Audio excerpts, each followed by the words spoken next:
Assalamualaikum warahmatullahi wabarakatuh. Selamat pagi Bapak Ibu Asesor Penilai Sertifikasi Dosen Gelombang Pertama tahun 2025. Perkenalkan, saya Saumudin Shah, salah satu dosen pada program studi Ilmu Administrasi Negara Sekolah Tinggi Ilmu Administrasi Mataram. Video ini dibuat untuk melengkapi syarat dalam pengajuan sertifikasi dosen gelombang pertama tahun 2025, yaitu pernyataan diri dosen dalam unjuk kerja Tridharma Perguruan Tinggi atau PDD UKT-PT. Adapun mata kuliah yang akan saya ambil sebagai contoh dalam video pembelajaran adalah mata kuliah inti dalam program studi, yaitu Manajemen Sumber Daya Manusia. Mata kuliah ini terdiri dari 3 SKS.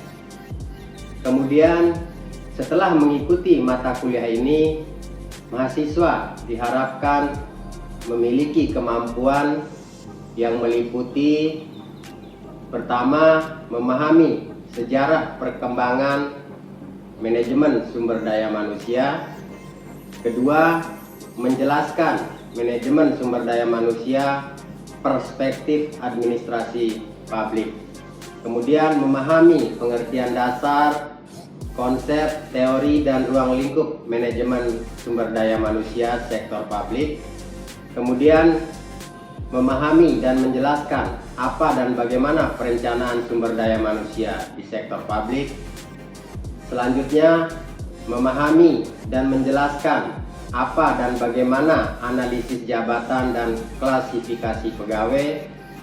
Kemudian mahasiswa juga mampu menjelaskan bagaimana rekrutmen, seleksi, dan penempatan pegawai di sektor publik.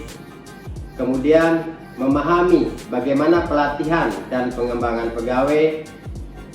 Kemudian memahami dan melakukan evaluasi, penilaian, dan kompensasi pegawai. Dan selanjutnya mahasiswa juga diharapkan memahami dan menjelaskan kedisiplinan dan hak-hak pegawai di sektor publik. Dan yang terakhir, mahasiswa diharapkan mampu memahami dan melakukan riset dan audit manajemen sumber daya pegawai. Bahan kajian atau materi pembelajaran mata kuliah ini meliputi: pertama, sejarah perkembangan manajemen sumber daya manusia; kedua, manajemen sumber daya manusia perspektif administrasi publik; ketiga, pengertian dasar, ruang lingkup, dan fungsi manajemen sumber daya manusia sektor publik; keempat, perencanaan sumber daya manusia di sektor publik; kelima, analisis jabatan dan klasifikasi pegawai; keenam, rekrutmen, seleksi, dan penempatan pegawai di sektor publik; ketujuh, tindakan afirmasi dalam MSDM sektor publik; 8. Pelatihan dan pengembangan pegawai; 9. Motivasi dan produktivitas atau kinerja pegawai; 10. Evaluasi, penilaian, dan kompensasi pegawai; 11. Kedisiplinan, pemberhentian, dan hak-hak pegawai sektor publik; 12. Riset dan audit MSDM sektor publik. Adapun sistem pembelajaran meliputi 16 kali pertemuan sesuai dengan kontrak kuliah yang termuat dalam rencana pembelajaran semester. Sedangkan metode pembelajaran dilakukan dengan metode ceramah 100 menit, diskusi 25 menit, dan tanya jawab 25 menit. Sistem penilaian didasarkan pada keaktifan 5%, kehadiran 5%, sikap 10%, penampilan 10%, tugas individu 20%, UTS 20%, dan UAS 30%. Berikut video rekaman pembelajaran saya untuk mata kuliah Manajemen Sumber Daya Manusia. Assalamualaikum warahmatullahi wabarakatuh. Waalaikumsalam warahmatullahi wabarakatuh. Selamat sore. Sebelum kita memulai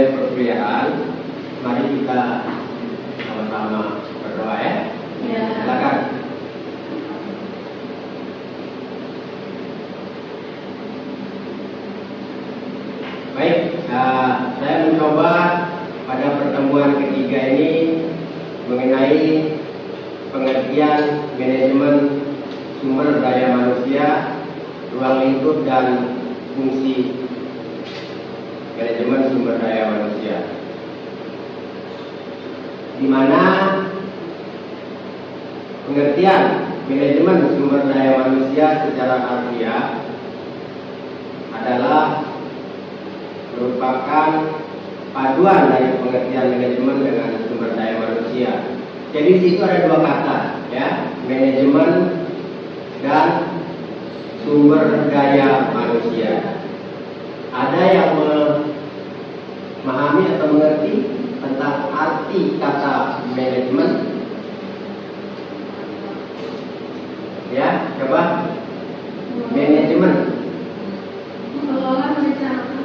Ya, mengelola. Jadi manajemen itu sama dengan kata mengelola.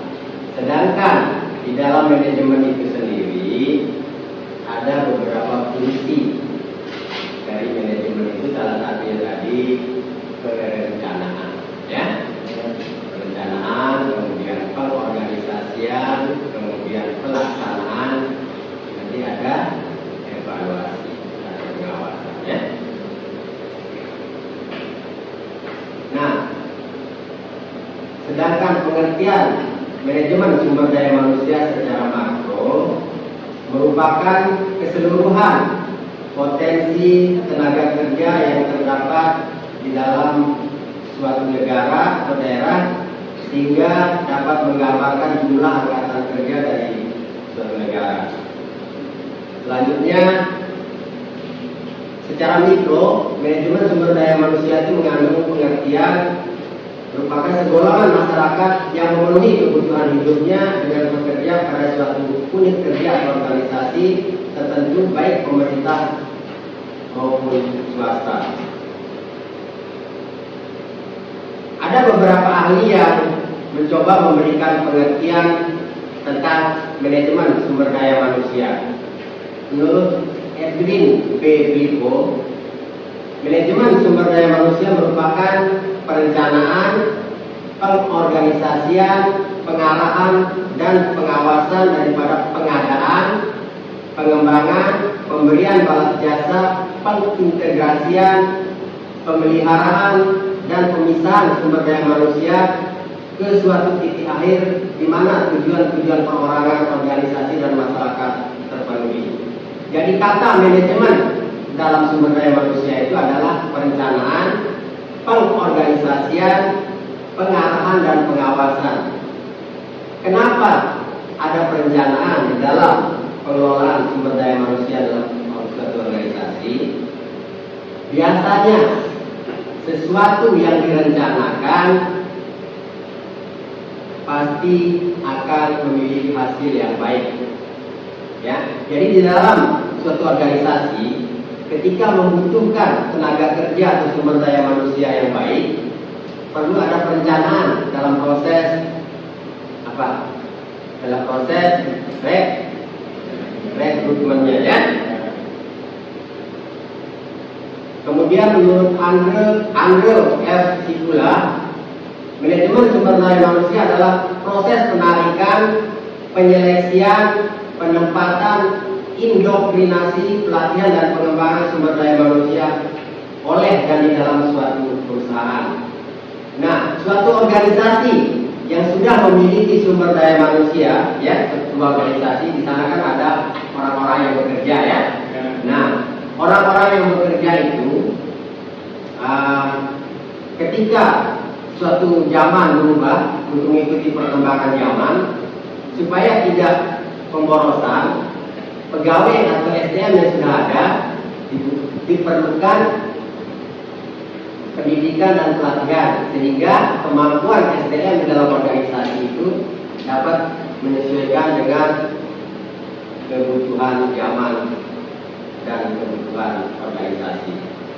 Sampai sini ada pertanyaan? Ya, ya.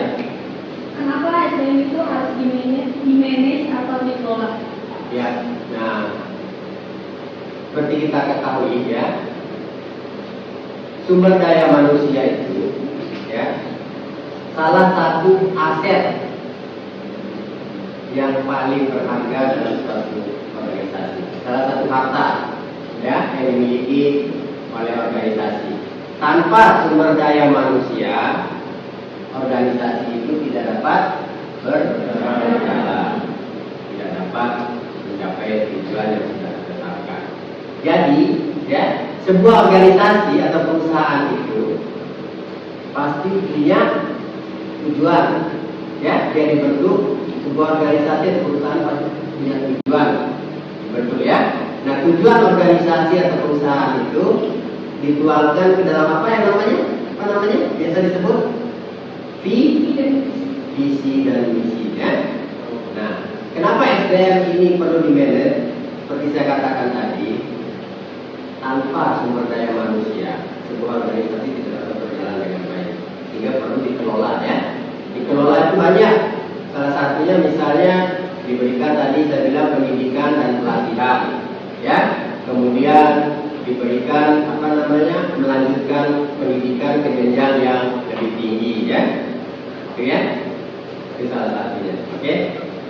Selanjutnya, nah menurut pendapat ahli lagi, Wayne F. Kasio atau Elias M. Awad, manajemen sumber daya manusia adalah penarikan, seleksi, penerimaan, pengembangan, dan pemanfaatan sumber daya manusia dalam rangka pencapaian tujuan baik individu maupun organisasi. Jadi proses kata manajemen sumber daya manusia yang ada kata manajemennya itu dimulai dari tahapan awal, yaitu mulai dari perekrutan ya, penarikan, penerimaan itu, kemudian ada seleksi, kemudian ada pengembangan ya. Kenapa ada proses perencanaan diawali dengan proses penarikan, kemudian seleksi, penerimaan, dan pengembangan itu agar SDM yang diperoleh atau didapat oleh organisasi itu memiliki kualitas atau kompetensi sesuai dengan yang diharapkan oleh organisasi. Jadi begini, di dalam suatu organisasi ada divisi HRD, Human Resource Development, yang memang membidangi sumber daya manusia. Jadi dia yang akan melakukan perencanaan, menganalisis kebutuhan sumber daya manusia. Sampai sini paham ya? Ya? Nah, nanti dia dalam organisasinya itu bagian HRD ini, ya, atau bagian kepegawaian ini akan melakukan analisis kebutuhan pegawai. Oh, di sini misalnya di bagian ini SDM-nya kurang, atau mungkin banyak yang akan masa tugasnya berakhir atau pensiun. Nah, dia yang akan merumuskan strategi perencanaan ya penerimaan pegawai. Tangkap ya di sini ya. Oke. Selanjutnya ya, ada pertanyaan di sini? Bagaimana cara meningkatkan kualitas SDM? Bagaimana cara meningkatkan kualitas SDM itu sendiri ya?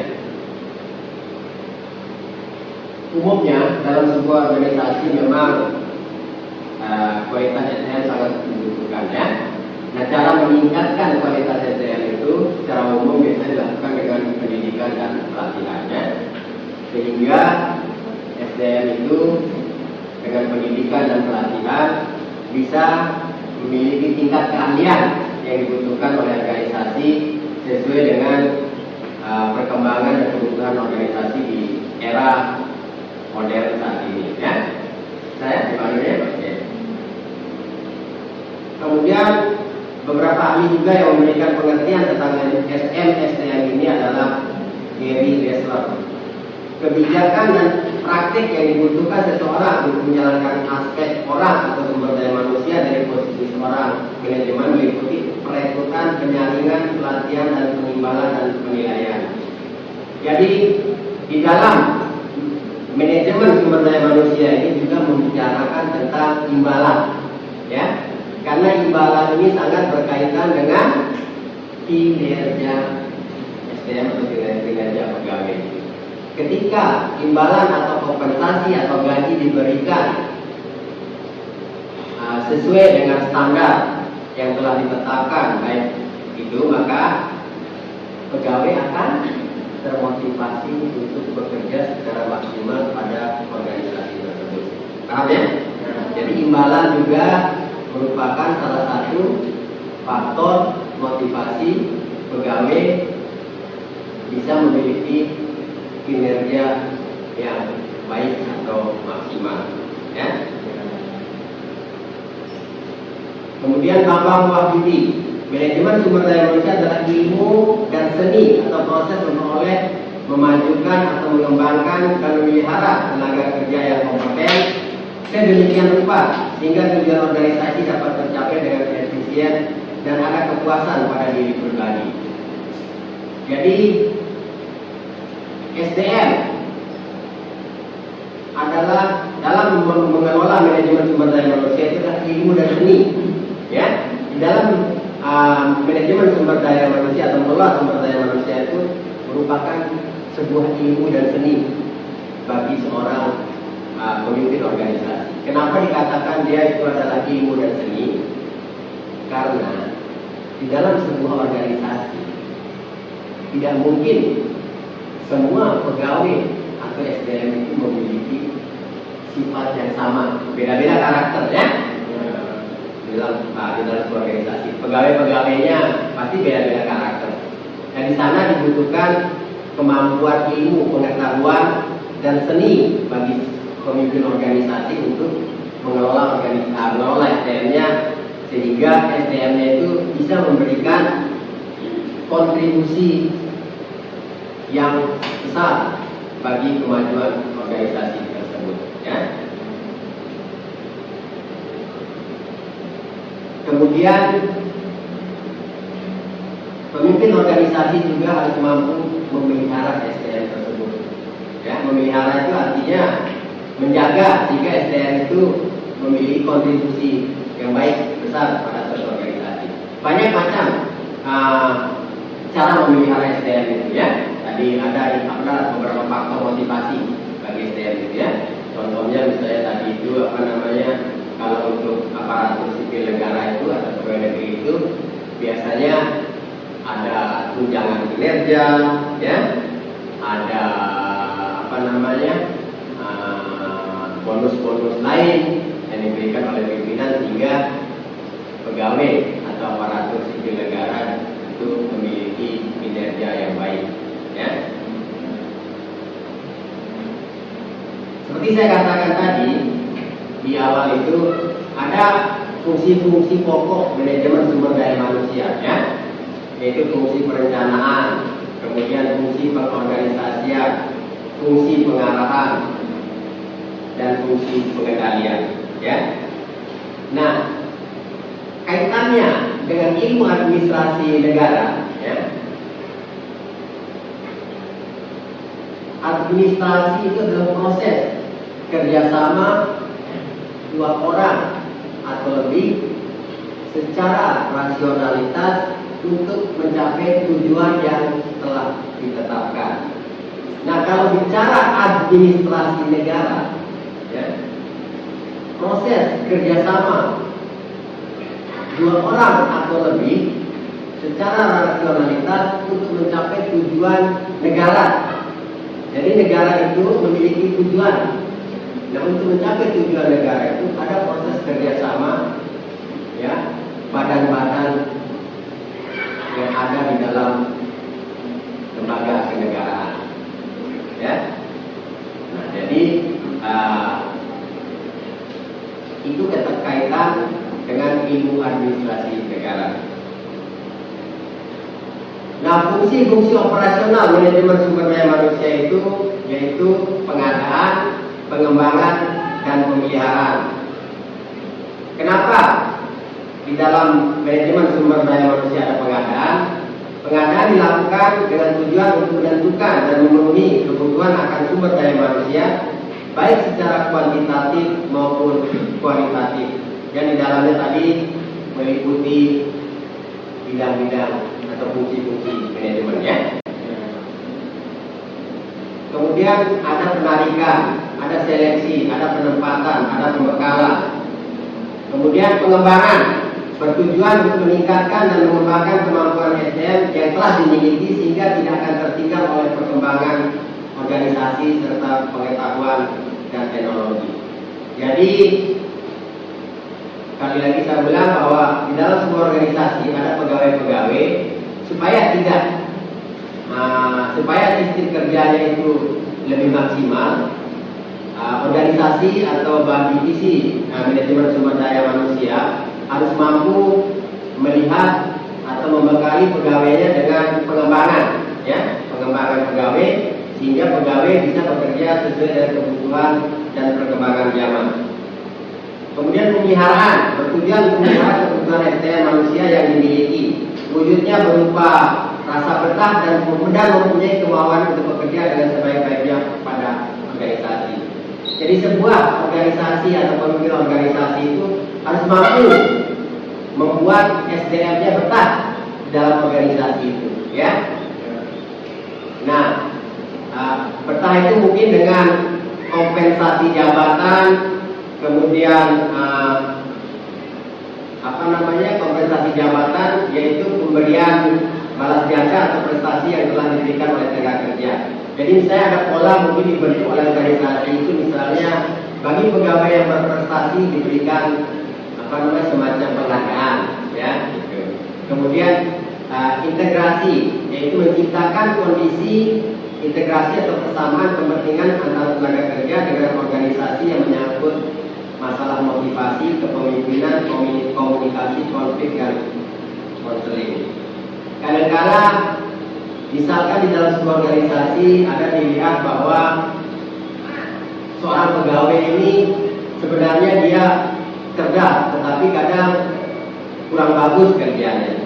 Nah, di situ mungkin pemimpin harus jeli melihat, ya, berkomunikasi dengan pegawainya sehingga bisa memberikan konseling, ya, memberikan semacam bantuan mencari pengetahuan atau mencari informasi mengapa pegawai itu tidak maksimal atau kurang bagus dia dalam bekerja, ya, sehingga nanti akan ditemukan cara menyelesaikan permasalahan dari pegawai itu. Kemudian hubungan perburuhan. Nah, kenapa hubungan perburuhan ini biasanya dalam organisasi dengan pegawai pasti ada konflik, ya, sehingga nanti dengan adanya organisasi perburuhan bisa diselesaikan permasalahan yang ada antara organisasi dan antara organisasi dengan pegawainya. Kemudian ada masalah pemutusan hubungan kerja, menyangkut masalah pemutusan hubungan kerja ini harus ada dasar sehingga kenapa pemutusan hubungan kerja atau pemecatan itu dilakukan. Ruang lingkup manajemen sumber daya manusia itu bisa kita rangkum sebagai berikut, yaitu fungsi-fungsi manajemen fungsi-fungsi manajemen sumber daya manusia. Ruang lingkupnya itu, ya, ruang lingkup manajemen sumber daya manusia itu ada 3: pengadaan, kemudian pengembangan, kemudian pemeliharaan. Kemudian subfungsinya yaitu perencanaan SDM, rekrutmen, seleksi, penempatan, orientasi, pelatihan, dan pengembangan. Kemudian fungsi operasionalnya adalah kompensasi jabatan, integrasi, hubungan perburuhan, pemutusan hubungan kerja.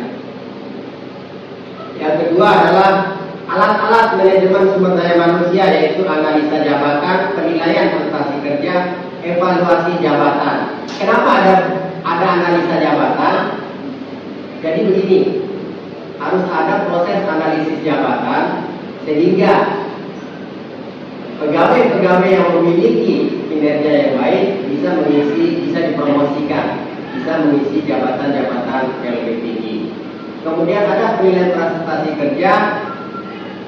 Dengan ada penilaian prestasi kerja ini kita bisa mengetahui mana pegawai yang perlu diberikan pendidikan dan pelatihan. Jadi pegawai yang kurang, organisasi bisa memberikan arahan atau mencari solusi untuk meningkatkan kinerja melalui pendidikan dan pelatihan. Kemudian evaluasi jabatan.